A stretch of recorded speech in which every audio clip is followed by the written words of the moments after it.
Perpres nomor 12 tahun 2021. Eh masih terdengar ya suaranya ya. Masih, Pak. Oke, terima kasih akan saya share sekali lagi untuk mengingatkan kembali bahwasanya eh, supaya kalian pahami secara garis umum, secara eh, komprehensif di mana siklus, silakan dicek lagi bagaimana siklus dan tahapan dari proses pengadaan. Saya ulang sekali lagi bahwa proses pengadaan itu dimulai dari proses planning, kemudian ada pemrograman, ada penganggaran otomatis dan anggaran yang akan dikeluarkan atau akan ditender, kemudian ada pemilihan penyedia. Nah, metode pemilihan kemarin di Perpres ada namanya metode langsung, seleksi umum, ada pengadaan langsung, ada penunjukan langsung, ada swafola dan sebagainya. Kemudian setelah itu ada bagaimana tata pelaksanaannya atau kontrak dan pembayarannya. Kemudian setelah itu diserahkan, nanti penyerahan pekerjaan, kemudian sampai dengan pemeliharaan dan pemanfaatan. Nah, untuk kali ini saya coba akan mengulang sekali lagi kalau kemarin yang belum terkait tampilan ya. Apakah sudah tampak kira-kira? Sudah, Pak. Nah, di sini ya, saya ulang. Kemarin sudah saya jelaskan ya tampilan LPSE ya. Halo?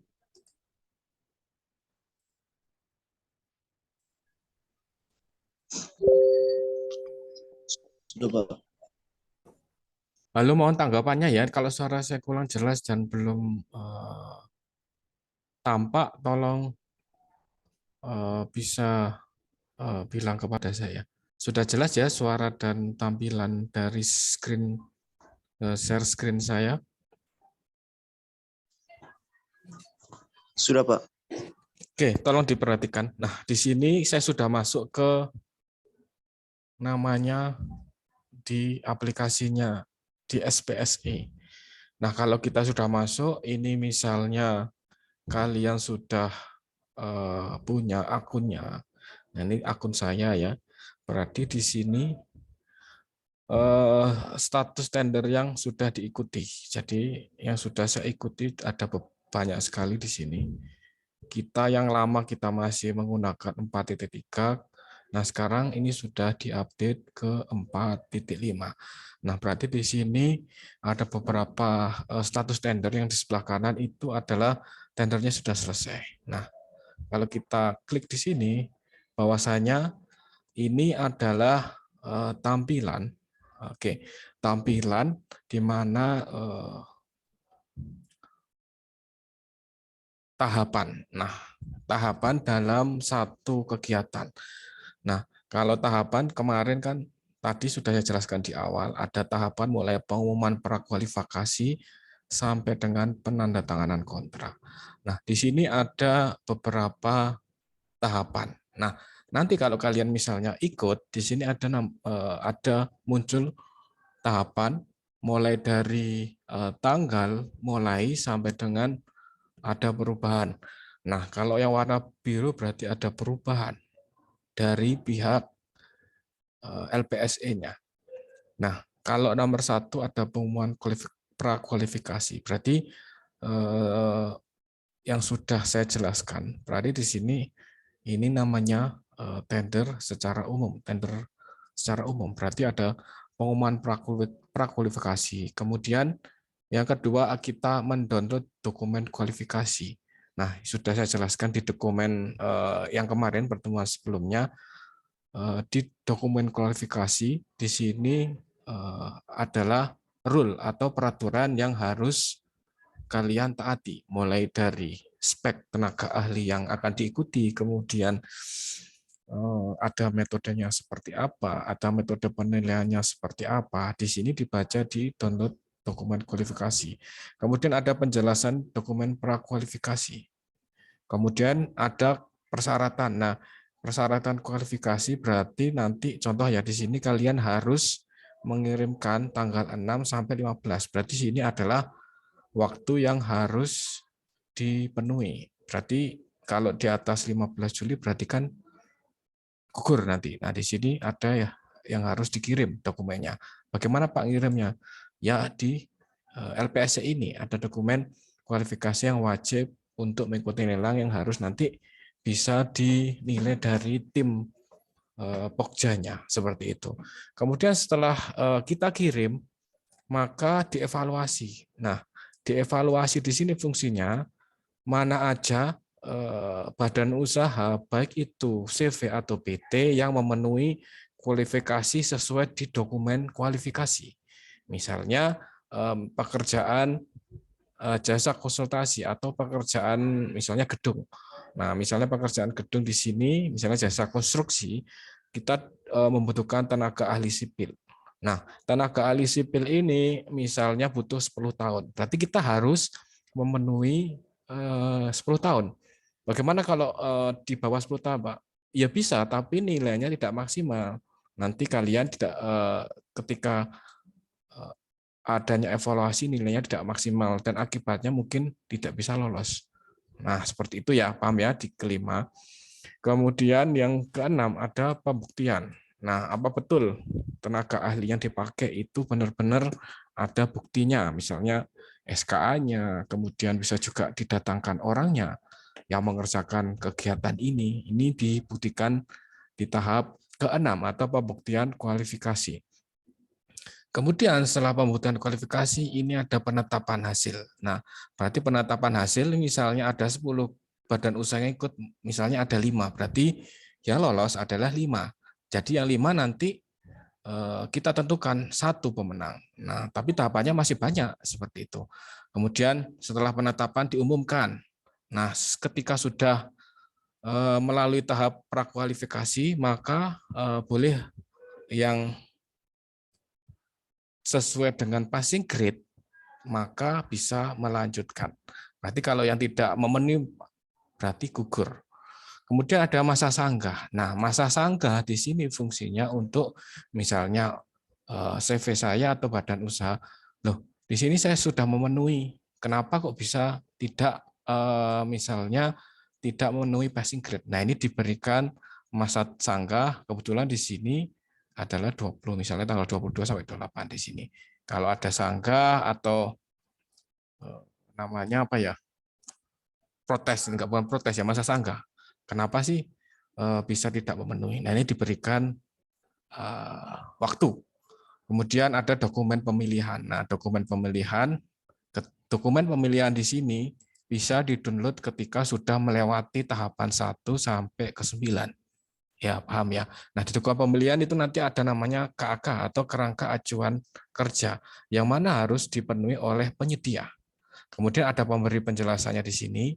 Kemudian ketika tahap ke-12 kita mengupload dokumen penawaran. Nah, dokumen penawaran itu ada harga perkiraan sendiri, atau istilahnya kalau kalian seperti menyusun RAB atau rencana anggaran biaya. Kemudian setelah itu dinilai, ada pembukaan evaluasi. Jadi filenya itu administrasi dan teknis, jadi file penawaran 1. Kemudian setelah itu pengumuman hasil evaluasinya. Kemudian ada pembukaan dokumen 2. Jadi ada file 1 administrasi dan teknis, kemudian penawaran 2 terkait harga. Nah, metode penyelesaian atau metode yang digunakan, misalnya contohnya kalau jasa konstruksi adalah terkait harga yang paling rendah. Berarti di sini mereka menentukan harga yang paling rendah di atas harga dari kegiatannya, itu maka ini yang menjadi calon pemenang. Tapi dilihat dulu, kita melihat tidak hanya dari RAB atau penawaran harga, kita juga melihat dari secara teknis bagaimana. Apakah tenaga ahli sudah sesuai. Nah, ini ada metode penilaiannya tersendiri. Kemudian setelah ini sudah selesai, maka sudah ditentukan pemenang. Tidak hanya sampai sini, maka setelah penetapan pemenang, semua diumumkan secara nasional di poin 17, ya, pengumuman pemenang. Kemudian juga ada masa sanggah sama seperti di masa sanggah di awal. Kualifikasi awal ada masa sanggah. Loh, kenapa punya saya tidak menang? Nah, ini diberikan masa sanggah. Kemudian diklarifikasi, negosiasi dan teknis, klarifikasi dan negosiasi terkait teknis dan biayanya. Kemudian setelah itu kita baru menyusun dokumen kontrak. Jadi surat penunjukan SPMK, surat penunjukan penyedia barang dan jasa, baru penandatanganan kontrak. Berarti penandatanganan kontrak dianggap sudah memenuhi dan layak untuk mengerjakan kegiatan ini. Nah, itu secara tampilan di LPSE supaya kalian nanti tahu di sini harus benar-benar mematuhi apa yang jadwal yang ada di sini. Berarti harus sering-sering dibuka di aplikasinya seperti itu. Ya, ini contoh tahapan terkait pengadaan barang jasa di kegiatan misalnya ini ya. Ini kan ada nama tendernya, ini ada kodenya, ini ada nama kegiatannya. Penyusunan database penataan penguasaan atau kepemilikan penggunaan tanah. Nah, itu contohnya. Nah, ini banyak lagi sama juga yang di sini statusnya sudah selesai. Nah, ini kalau masuk tampilan di masing-masing badan usaha atau CV. Oke, dari sini sebelum saya lanjutkan ada pertanyaan.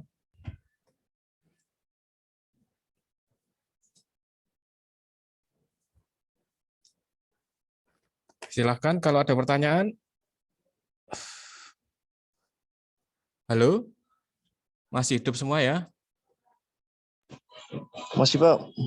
Masih, Pak. Masih, Pak.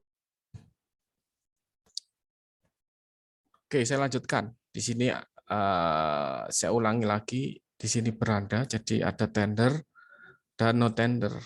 Berarti no tender itu menunjukkan langsung. Berarti dari penyedia, dari pengguna anggaran langsung menunjuk ke CV atau PT-nya di sini. Tetap harus terekam di LPSE.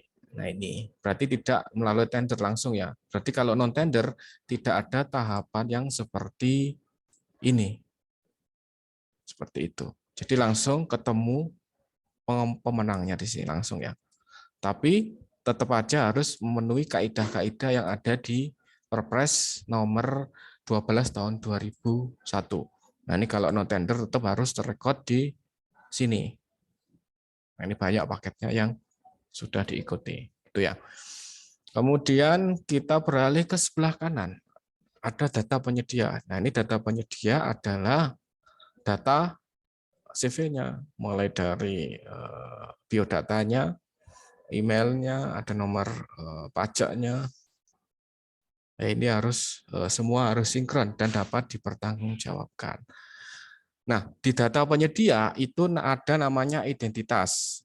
Jadi semua ini harus dimasukkan di LPSE ya, secara nasional yang bisa diklarifikasi. Kemudian ini ada identitas ya, kemudian ada izin usaha. Nah, izinnya itu lengkap. Nah, nanti kalau mengurus Pak, apa yang harus saya persiapkan ketika mengurus CV atau PT? Nah, di sini ada tanda daftar perusahaan atau TDP, ada surat izin usaha perdagangan atau namanya SIUP ya, surat izin usaha perdagangan. Kemudian ada sertifikasi badan usaha SBU. Apa Pak SBU itu? Berarti spesifikasi badan usaha yang ditangani. Ini misalnya ada jasa survei, jasa kesehatan, ada jasa konsultasi manajemen, kemudian ada KTA, keanggotaan, itu harus ada. Kemudian ada jasa pedesaan, pertanian dan perdesaan. Nah, di sini bidang saya ada jasa transportasi di sini.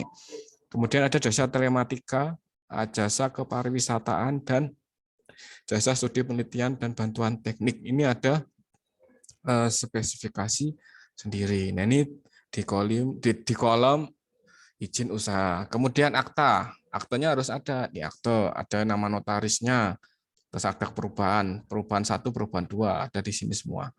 Kemudian manajerial. Nah, ini pemiliknya. Jadi pemiliknya kalau CV boleh 2 orang atau lebih ya. Sini ya. Ini kepemilikan sahamnya. Berarti saya 40% dan dua teman 30-30 seperti itu ya.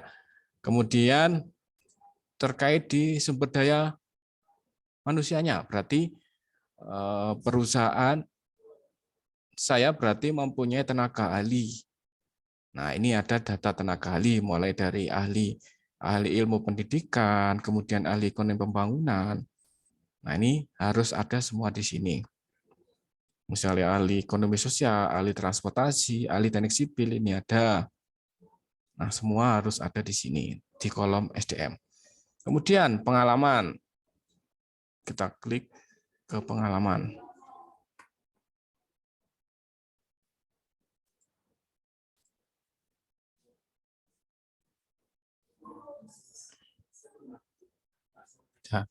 Pengalamannya berarti badan usaha yang saya ikuti di sini pengalamannya mulai tahun berapa ini? 2000 ini 2019, mulai 2014 ada 2000 mulai berdiri ya, mulai berdiri pasti semua sudah terrekod di sini. Oke.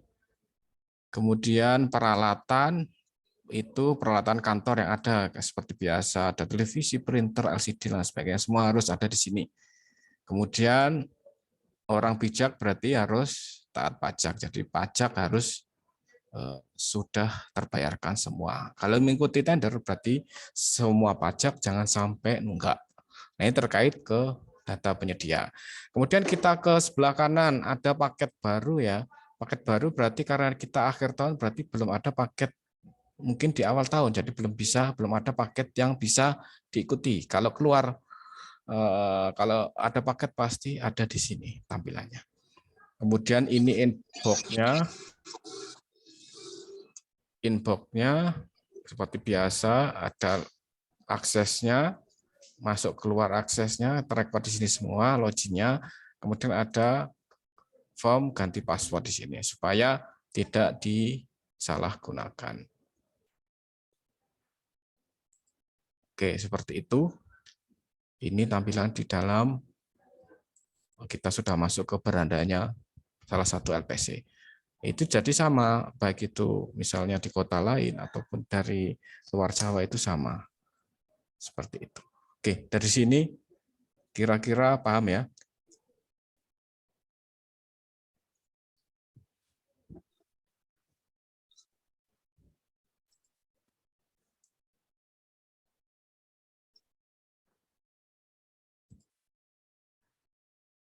Lima 5003 itu siapa ini? Enggak terekod ini ya, absennya ya.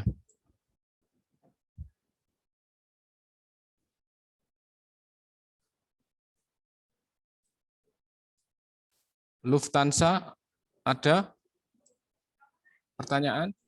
Apa, Pak? Silakan. Kita sesi tanya jawab ya di sini. Silakan. Marlina mungkin? Nggak ada, Pak. Oke, silakan yang mau tanya, silakan.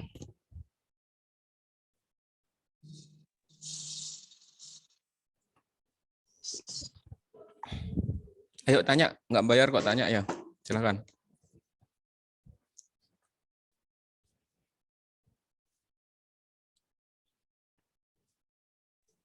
Ada yang tanya?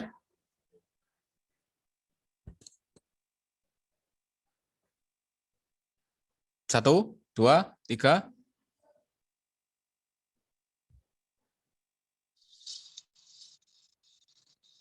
Saya jaringan kurang. Isa? Isabella?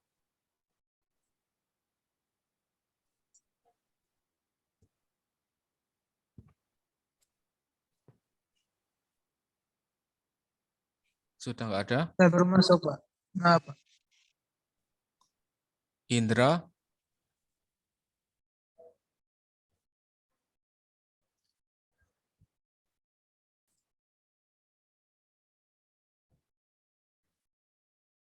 Nggak ada?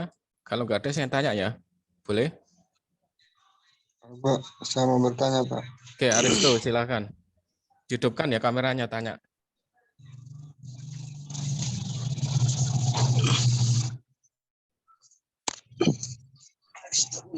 Baik, Pak. Terima Silakan. kasih atas Silakan kesempatan. Aristo.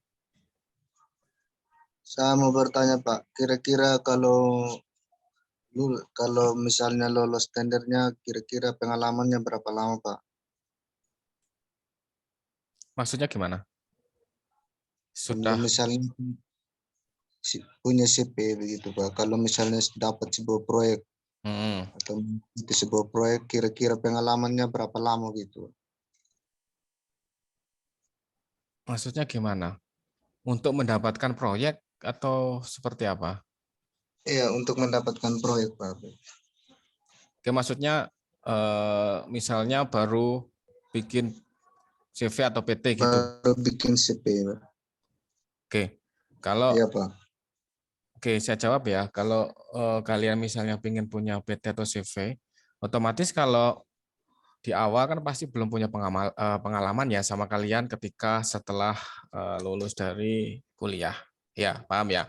Berarti kalian harus mencari pengalaman dahulu. Berarti kalian harus punya pengalaman sebelum bisa mengikuti tender secara umum seperti itu. Karena untuk proses penilaian itu juga dinilai dari pengalaman sudah berapa lama Anda mengerjakan kegiatan ini, sudah berapa kali pekerjaan yang sejenis. Nah, misalnya kalau di sini, misalnya tips dari saya sebagai pemilik ya, misalnya pemilik dari CV atau PT, untuk mendapatkan kegiatan, berarti di sini kalian ikut join di PT yang sudah berpengalaman. Kalian ikut dulu pengalamannya mereka. Nah, seperti itu. Kita nggak bisa mengikuti tender karena belum punya pengalaman, otomatis pasti kalah seperti itu. Jadi kita mencari pengalaman di PT yang sudah banyak pengalamannya seperti itu. Atau kita bisa kalau di jasa konsultasi kita bisa main penunjukan langsung. Berarti di bawah 100 juta. Kita ikut yang kecil, proyek-proyek kecil dulu. Kita ikut dulu mengumpulkan pengalaman, kalau sudah banyak dan kira-kira sudah mumpuni, kemudian tenaga ahli tadi SDM-nya sudah banyak, baru kita mengikuti bisa ikut untuk naik tingkat seperti itu. Tips dari saya. Gitu paham ya Aristo ya? Iya, Pak. Iya, Pak. Oke, nanti silakan. Kalau kalian bisa minimal kalian memahami, oh ternyata proses tender itu yang seperti ini yang untuk terkait misalnya kalian di teknik sipil mengikuti jasa konstruksi, misalnya bangun jembatan, bangun jalan, pasti PT atau CV yang ditunjuk itu yang sudah berpengalaman di bidang itu. Kalau belum berpengalaman ya nggak mau dari pemerintah, kan nanti takutnya pekerjaannya tidak sesuai kualifikasi seperti itu. Oke, gitu ya Aristo ya. Iya, Pak. Ya, terima kasih pertanyaannya. Iya, Pak. Sama-sama. Ada lagi?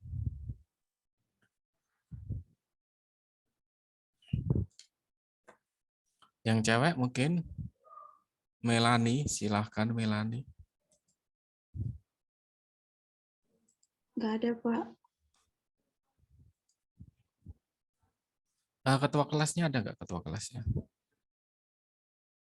Saya lupa ketua kelasnya Belum siapa ada. ya? Siapa ketua kelas? Belum ada. Iya Pak, siapa? Ada Pak. Oh, ada. Ketua kelasnya untuk absensi saya yang kemarin sama yang kemarin itu kan kita sudah melakukan perkuliahan kan belum absen. Nanti kalau bisa ke saya Pak ya, ke saya ya, kok Pak? Saya Sekarang ambil ya Pak. habis perkuliahan ya, nanti dipenuhi ya absennya ya, 2 kali pertemuan ya.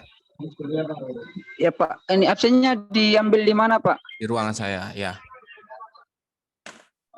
Baik Pak, baik Pak. Berarti untuk pertemuan minggu depan UTS apa jadwalnya UTS ya? Pertemuan 8 ya?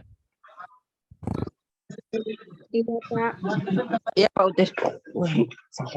Ya. Sekarang pertemuan berapa? 7 apa 8? 7 kan? 7 Pak. Ya berarti minggu depan UTS gimana? Setuju tahu UTS sesuai jadwalnya ya? Iya, Pak. Nanti materi saya taruh di Google Classroom ya supaya kalian pelajari ya. Baik Pak. Atau lisan aja ya tesnya gimana? Tulis atau lisan? Tulis saja, Pak. Kenapa? Kok nggak mau lisan? Kan enak.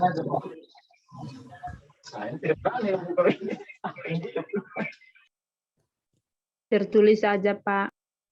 Nggak mau lisan.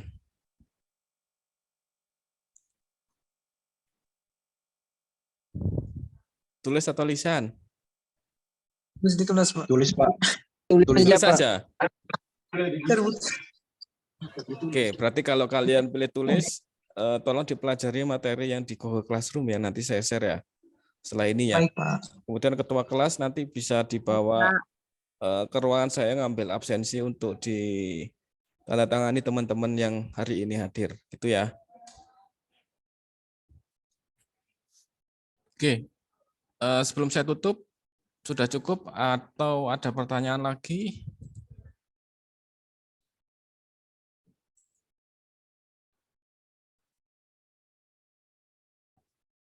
Gimana ketua kelas?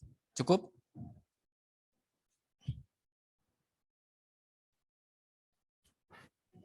Cukup, Pak. Oke, kalau tidak ada pertanyaan, nanti saya tunggu ketua kelasnya ngambil absensi untuk hari ini. Oke, terima kasih yang sudah hadir. Jika ada pertanyaan lagi, silakan melayangkan di kolom komentar ya. Terima kasih. Oke, terima kasih. Pertemuan hari ini saya tutup. Terima kasih, Pak. Selamat pagi. Assalamualaikum warahmatullahi wabarakatuh. Jangan lupa absennya ya, ketua kelas. Oke, silakan meninggalkan ruang Zoom.